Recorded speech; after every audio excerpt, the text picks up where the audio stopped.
നമസ്കാരം. Today at മലപ്പുറത്തിലേക്ക് സ്വാഗതം. യാത്രക്കാരന് നെഞ്ചുവേദന അനുഭവപ്പെട്ടതിനെ തുടർന്ന് KSRTC ബസ് ആശുപത്രിയിലേക്ക് വിട്ടു. കൽപ്പറ്റ തൃശൂർ വണ്ടിയിലെ യാത്രക്കാരനായിരുന്ന തമിഴ്നാട് പൊള്ളാച്ചി സ്വദേശി മുനവറിനാണ് നെഞ്ചുവേദന അനുഭവപ്പെട്ടത്. നിലമ്പൂരിലെത്തിയപ്പോൾ നെഞ്ചുവേദന അനുഭവപ്പെടുകയും ഉടനെ നിലമ്പൂർ ജില്ലാ ആശുപത്രിയിലേക്ക് തിരിക്കുകയും ചെയ്തു. തിരൂരങ്ങാടിയിൽ സ്വകാര്യ ചാനലിന് വീഡിയോ പകർത്താനായി യുവാവിനെ പോലീസ് കയ്യാമം വെച്ചതായി പരാതി. സ്വകാര്യ ചാനൽ മേധാവിയെയും കുടുംബത്തെയും അധിക്ഷേപിച്ച് റീൽസ് പ്രചരിപ്പിച്ച സംഭവത്തിൽ തിരൂരങ്ങാടി പോലീസ് അറസ്റ്റ് ചെയ്ത മൂന്നിയൂർ US നഗർ സ്വദേശി ചെമ്പൻ അബ്ദുൾ റഷീദിനെയാണ് കയ്യാമം വെച്ച് വീഡിയോ ഷൂട്ടിനിരയാക്കിയത്.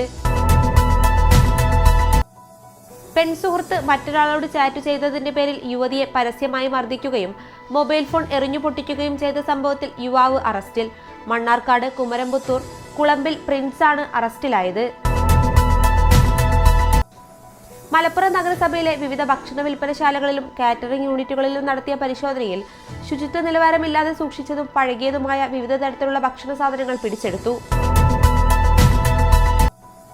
കേരളത്തിൽ മോഷണങ്ങൾ നടത്തി ബംഗാളിൽ താമസിക്കുന്നതിനിടെ കൊണ്ടോട്ടി പോലീസും ഡാൻസ് ഓഫ് സംഘവും ചേർന്ന് പിടികൂടിയ പ്രതിയെ മോങ്ങത്ത് ഗൃഹനാഥനെ വെട്ടിയ കേസിൽ സ്ഥലത്തെത്തിച്ച് തെളിവെടുപ്പ് നടത്തി.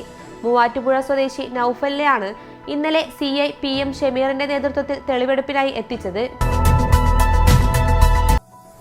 കോട്ടക്കലിൽ പ്രായപൂർത്തിയാകാത്ത പെൺകുട്ടിയെ സമൂഹമാധ്യമത്തിലൂടെ പരിചയപ്പെട്ട ശേഷം പീഡിപ്പിച്ചെന്ന പരാതിയിൽ 2 പേരെ പോലീസ് അറസ്റ്റ് ചെയ്തു.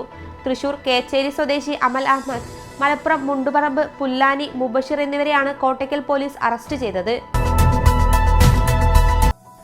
ചേലേബ്ര കാക്കഞ്ചേരിയിൽ ടാങ്കർ ലോറി തട്ടി സ്കൂട്ടറിൽ നിന്ന് തെറിച്ചു വീണ് 10 വയസ്സുകാരന് ദാരുണാന്ത്യം. കോഴിക്കോട് മാലാപ്പറമ്പിലെ ജല അതോറിറ്റി ചീഫ് എഞ്ചിനീയറുടെ ഓഫീസിലെ ജൂനിയർ സൂപ്രണ്ട് രാമനാട്ടുകര പെരുമുഖർ റോഡിൽ പറയൻകുഴി മനേഷ് കുമാറിന്റെയും മഹിജയുടെയും മകൻ ആയുഷാണ് മരിച്ചത്. ഇതോടെ ടുഡേ അറ്റ് മലപ്പുറം സമാപിക്കുന്നു. പുതിയ വാർത്തകളുമായി അടുത്ത ദിവസം കാണാം. നന്ദി.